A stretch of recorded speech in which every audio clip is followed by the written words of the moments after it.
Yan. Yan. Bread. Sabi ko, ayoko na kumain ng bread. But, look at this one.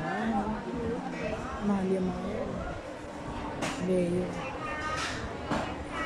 Bread and bread and bread.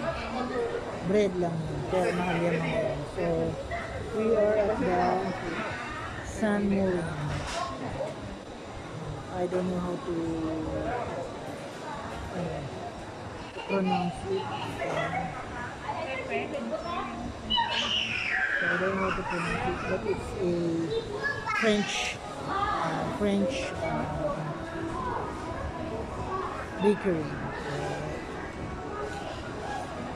Yun po yun. So we look around here. Yan po yung makikita nyo dito. Medyo mamahal yun. Sila na lang tumitingin kasi medyo mahal.